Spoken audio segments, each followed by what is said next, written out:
শত ব্যস্ততাতেও সকালে কার কি টেনশন থাকে সেটা আমি বলতে পারি না, কিন্তু আমার সবথেকে বড় টেনশন যেটা থাকে সেটা হচ্ছে আমার বাচ্চার সকালের নাস্তা। কারণ ও সকালে স্কুলে যাওয়ার সময় একদমই কিছু খেয়ে যায় না, এবং ওদের স্কুলে টিফিনটাও যেহেতু নির্দিষ্ট করে দেওয়া, এই জন্য আমি চেষ্টা করি যে খাবারটাই দেওয়া থাকুক না কেন সেটা যেন সে পছন্দ করে খায়। যদিও ও কখনোই টিফিন শেষ করে না, সেটা আমি যত মজাদার খাবারই রান্না করি না কেন। আর ওদের টিফিনের যে নিয়মগুলো, এটাও আমার কাছে খুব বেশি ভালো লাগে না, কারণ একদিন দেওয়া আছে রুটি ভাজি, এগুলো আমার বাচ্চা খায় না। ও শুধুমাত্র এই নুডলসটাই খায়। সপ্তাহে 2 দিন নুডলস দেওয়া আছে। তো ভাবলাম আজকে ডিম বাদে দেখি অন্য কিছু দিয়ে করে দিলে খায় কিনা, কারণ ও ডিম দিয়ে নুডলস পছন্দ করে না, শুধুমাত্র স্যুপ নুডলসটাই পছন্দ করে।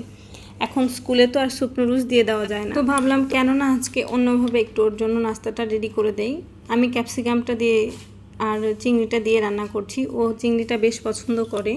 আমার খুবই আশা ছিল যে ও অন্তত আজকে টিফিনটা শেষ করবে, কিন্তু খুবই দুঃখজনকভাবে ও শুধুমাত্র চিংড়িগুলোই খেয়েছে, একদমই নুডলসটা খায়নি। যাই হোক, সমস্যা নাই, নুডলস না খাক, অন্তত ক্যাপসিকাম আর চিংড়িগুলো খেয়েছিল, তাও তো পেটে কিছু পড়েছিল। একদমই ও সকাল 7টা থেকে 11টা পর্যন্ত খালি পেটে থাকে, কারণ ওকে 7:30টার মধ্যে বাসা থেকে বের হয়ে যেতে হয় এবং বাসায় আসতে আসতে 11:15 বেজে যায়। ম্যাক্সিমাম দিন টিফিনটা ফেরত আসে, এবং আমি চেষ্টা করি যে সেই টিফিনটাই আগে শেষ করানো, কারণ টিফিনটা ও একদমই হাত দেয় না। তো আমি মোটামুটি আজকে ডিম দেই নাই, খুবই সিম্পলভাবে একদম বাঙালিয়ানা, যেটাকে বলে যে বাঙালিয়ানাভাবে নুডলস করে দেওয়া, সেভাবেই দিচ্ছিলাম।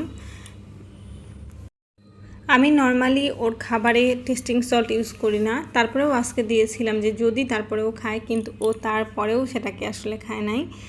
এটাকে যদি জাস্ট আমি একটু সুপি নুডলস করে দিতাম তাও খেত, আর ইনস্ট্যান্ট নুডলসটা না দেওয়ারই ট্রাই করি। যাই হোক, তারপরে দিয়ে দিয়েছিলাম অনেক বেশি করে সস। ও ভীষণ কিন্তু সস পছন্দ করে, ছোট থেকেই সস পছন্দ করে, কিন্তু কেন জানি এখন খুব ঝামেলা করে খাবার নিয়ে। সসটা দিলে মোটামুটি তাও একটু খায়। এই খাবারটা কিন্তু ও বাসায় এসে ঠিকই শেষ করেছে, কিন্তু ও যেটা করেছে স্কুলে নিজের হাতে খায় না। আর আসলে এটার জন্য ওকেও আমি দায়ী করতে পারি না, কারণ ও খুব ছোটোবেলায় হাত দিয়ে খাওয়া শিখেছিল, যখন 2 বছর 2.5 বছর বয়স, এবং আমি খুব দরদ করে সেটাকে বাদ দিয়ে দিয়েছিলাম। এটাই আমার এখন কাল হয়ে দাঁড়িয়েছে একরকম, যে ওকে আর আমি কোনোভাবেই হাতে অভ্যস্ত করাতে পারছি না। যদিও কেন জানি এখন মনে হয় যে কাল হয়েও বলে ভুল হবে, আমি আসলে চাই না যে আমার বাচ্চা এখনই হাত দিয়ে খাওয়া শিখুক। এটা অনেকের কাছে একটু অন্যরকম লাগলেও আমার কাছে মনে হয় যে হোক না, ও আর কতদিনই বা আমার হাতে খাবে, খাক, সমস্যা নাই, একসময় তো বড় হলে সবই নিজেই করবে। বাচ্চারা খুব তাড়াতাড়ি বড় হয়, এবং এটা আমি খুব মিস করি। আমি মাঝে ভাবতাম কেন আমার বাচ্চা হাত দিয়ে খায় না, কিন্তু এখন মনে হয় যে না, ঠিক আছে, আমি খাওয়াই দিই যে কয়দিন আছি।